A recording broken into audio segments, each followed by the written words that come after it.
قد جعلنا فی السماء بروجا، اور ہم نے آسمان میں برج بنائے. یہ بھی ابھی ہم نہیں کہہ سکتے کہ ان کی اصل حقیقت کیا ہے، یہ بھی آیات متشابہات میں سے شمار ہوں گے. وَزَيَّنَّاهَا لِلنَّاظِرِينَ، اور ہم نے اسے مزین کر دیا ہے آسمان کو اور برجوں کو دیکھنے والوں کے لیے. جو بھی ستارے نظر آتے ہیں، کیا رنگا رنگ نقشہ آسمان پر نظر آتا ہے. وَحَفِظْنَاهَا مِن كُلِّ شَيْطَانٍ رَجِيمٍ.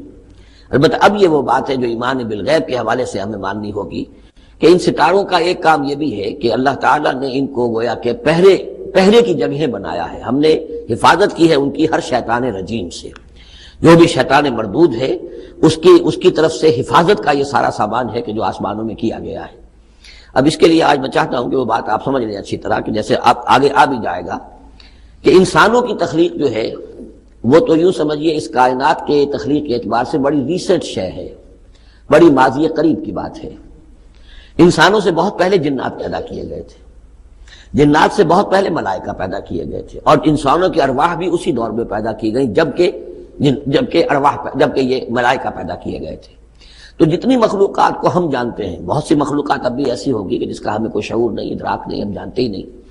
جیسے ابھی ہمیں ریسنٹلی معلوم ہوا وائرس بھی کسی بلا کا نام ہے، اس سے کچھ پہلے ہمیں معلوم ہوا بیکٹیریا بھی کسی چیز کو کہتے ہیں، ورنہ یہ کہ ان چیزوں کا کوئی علم ہمیں نہیں تھا. ابھی پتہ نہیں اور کیا کیا چیزیں ہیں کہ جو ظہور میں آنے والی ہیں. لیکن جو چیزیں بھی آج تک ہم جانتے ہیں ان میں یوں سمجھیے کہ جن ہستیوں میں خود شعوری ہے، سیلف کانشسنس، وہ تین مخلوقات ہیں صرف: ملائکہ، جنات اور انسان. باقی جو حیوانات ہیں زمین کے اوپر، چاہے وہ بر کے ہیں یا بحر کے ہیں یا ہوا کے ہیں، فضا کے ہیں، پرندے ہوں یا زمین پر چلنے والے خشکی کے جانور ہوں یا دریا میں اور سمندر کے اندر جو بھی حیوانات ہیں، مچھلیاں ہیں یا اور جاندار ہیں، ان سب میں شعور تو ہے، خود شعوری نہیں ہے. البتہ یہ کہ ترتیب یہی ہے کہ پہلے جنات پیدا کیے گئے اور وہ چونکہ آگ سے پیدا کیے گئے تھے، تو ان کے اندر پوٹینشیل جو قوت ہے وہ ہم انسانوں کے مقابلے میں بہت زیادہ ہے، اور ان کی رسائی اس کائنات میں بہت دور تک ہے.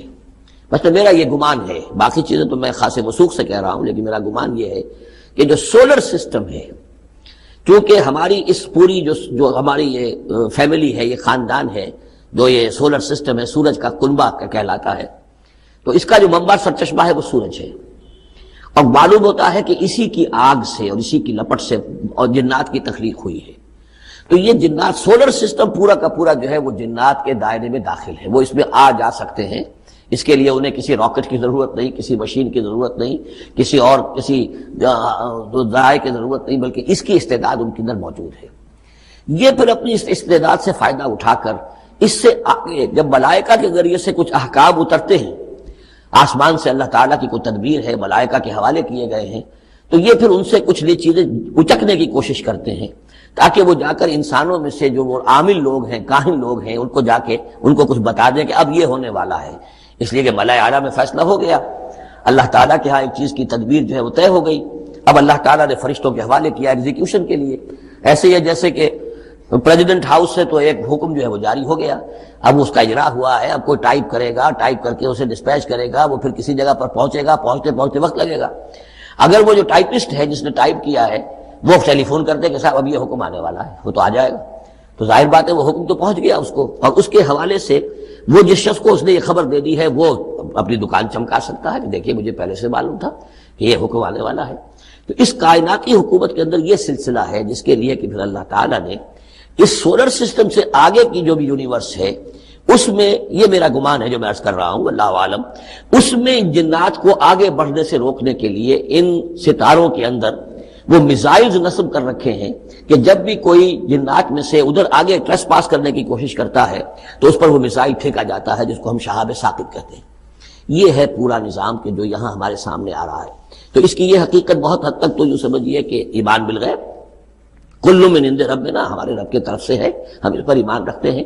لیکن اب کسی نہ کسی حد تک یہ چیزیں جو ہے، جو بھی ہماری سائنٹیفک اب جو ارتقاء ہو رہا ہے، ترقی ہو رہی ہے، اس کے ساتھ کسی نہ کسی درجے میں کوریبوریشن ہو جاتی ہے. وَحَفِظْنَاهَا مِن كُلِّ شَيْطَانٍ رَجِيمٍ، اور ہم نے حفاظت کر لی ہے ان آسمانوں کی ان شیاطین سے کہ جو مردود ہیں. إِلَّا مَنِ اسْتَرَقَ السَّمْعَ، سوائے اس کے کہ جو کوئی چرا کے لے بھاگا. مطلب یہ کہ فرشتہ نازل ہو رہا ہے اور فرشتے کے ساتھ احکام بھی ہیں، چونکہ یہ وہ نوری ہے، یہ ناری ہے، نور اور نار کے درمیان فاصلہ بہت تھوڑا ہے، بہت قرب ہے، لہذا اس کی بدولت اسی وجہ سے یہ جن تھا جو تھا عزازیل، لیکن فرشتوں کے ساتھ اس کا اٹھنا بیٹھنا تھا، انہی میں شامل تھا، اسی لیے ان کی جو آپس میں جو ان کا قرب ہے اس کی وجہ سے فرشتوں سے کوئی اچک لیتے ہیں۔ الا من استرق السمع، اگر کسی نے کوئی چیز سن لی اور سن کر وہ بھاگا، فاتبعہ شہاب مبین، تو اس کے پیچھے اس کا پیچھا کرتا ہے ایک انگارہ چمکتا ہوا۔ یہ مثائلز ہیں کہ جو اللہ تعالیٰ نے نصب کیے ہوئے ہیں۔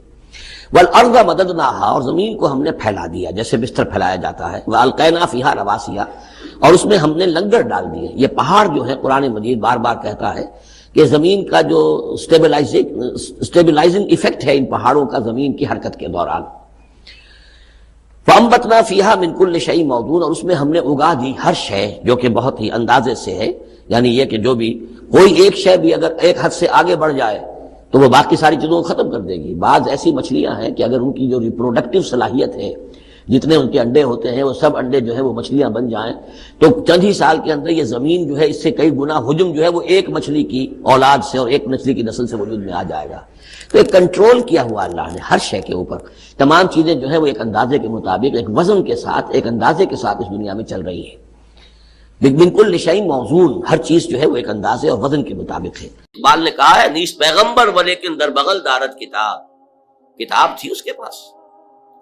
جیسے کہ آپ کو معلوم ہے کہ محمد عربی صلی اللہ علیہ وسلم کا انقلاب اگر اسے ٹریس کریں گے تو وہ قرآن کے ذریعے سے وجود میں آیا، اتر کر ہرا سے سوئے قوم آیا اور ایک نسخہ کیمیا ساتھ لایا۔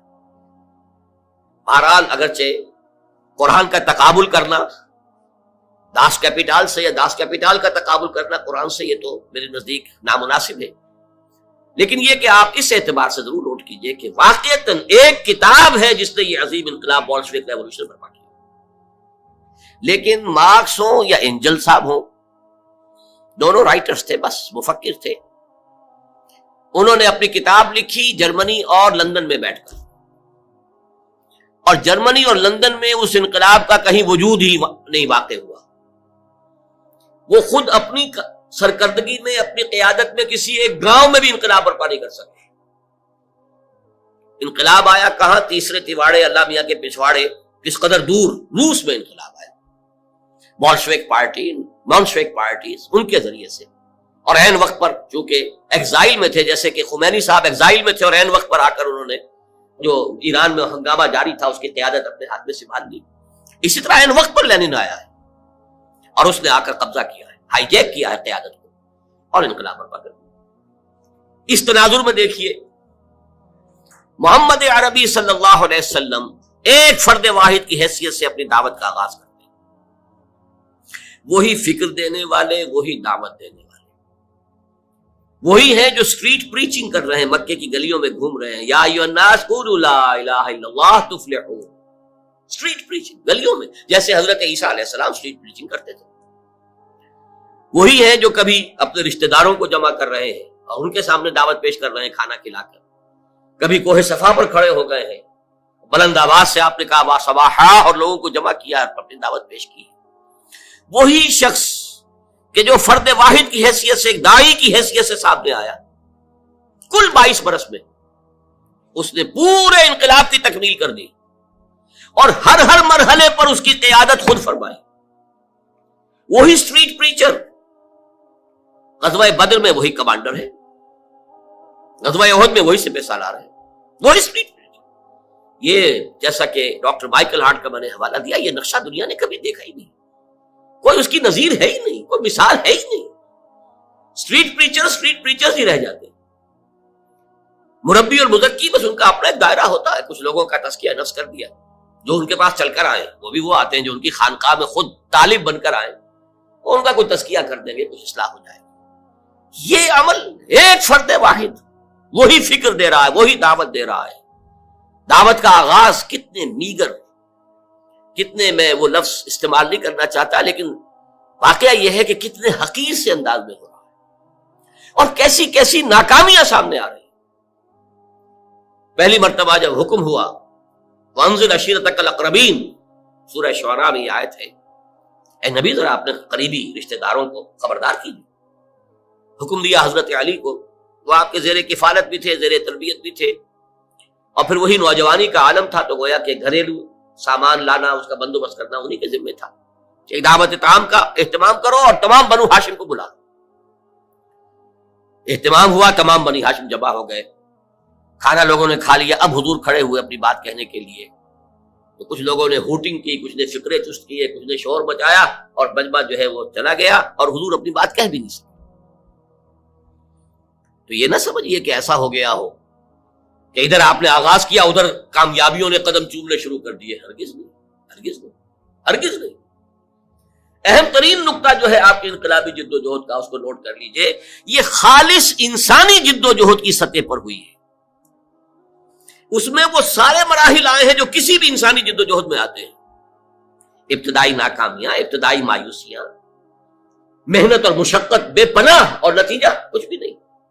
کم سے کم ویزیبل نتیجہ، نظر آنے والا مرئی نتیجہ زیرو. لیکن حضور نے چند دن کا وقفہ دے کر پھر حضرت علی سے کہا اب دوبارہ پھر بلاؤ، پھر کھانے کا اہتمام کرو.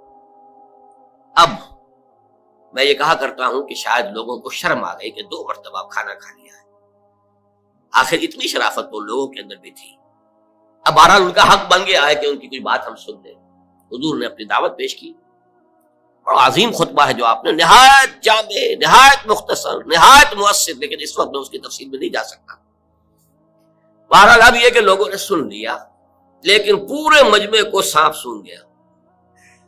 کوئی بول ہی نہیں رہا، چپ. حضرت علی کھڑے ہوتے ہیں اور وہ پہلے سے اپنے تھے. وہ کہتے ہیں کھڑے ہو کر، اگرچہ میں سب سے کم عمر ہوں، اگرچہ میری ٹانگیں پتلی ہیں، اگرچہ میری آنکھیں دکھتی ہیں، یہ آشوب چشم کا عارضہ حضرت علی کو بچپن ہی سے تھا. معلوم ہوتا ہے ککروں کا جو مرض ہے، جو عام طور پہ بچپن سے شروع ہوتا ہے، جاری رہتا ہے. مختلف جنگوں کے موقع پر بھی تذکرہ ملتا ہے کہ حضرت علی کی آنکھ دکھ رہی تھی، تو حضور نے اپنا لعاب دہن جو ہے ان کی آنکھ میں لگایا، جس سے ان کو سکون حاصل ہوا، پھر وہ جنگ کے میں حصہ لے سکے. تو یہ معلوم ہوتا ہے کہ ٹرکوما کا جو مرض ہوتا ہے وہ شاید انہیں تھا. اگرچہ میں سب سے کم عمر ہوں، اور اگرچہ میری ٹانگیں پتلی ہیں، اور اگرچہ میری آنکھیں دکھتی ہیں، لیکن میں آپ کا ساتھ دوں گا. اور پورا مجمع کھلکھلا کر ہنس پڑا. یہ چلے ہیں دنیا کی تقدیر بدلنے، اور یہ ہے ان کے ساتھی. یہاں سے آغاز ہو رہا ہے. ذرا غور کیجیے.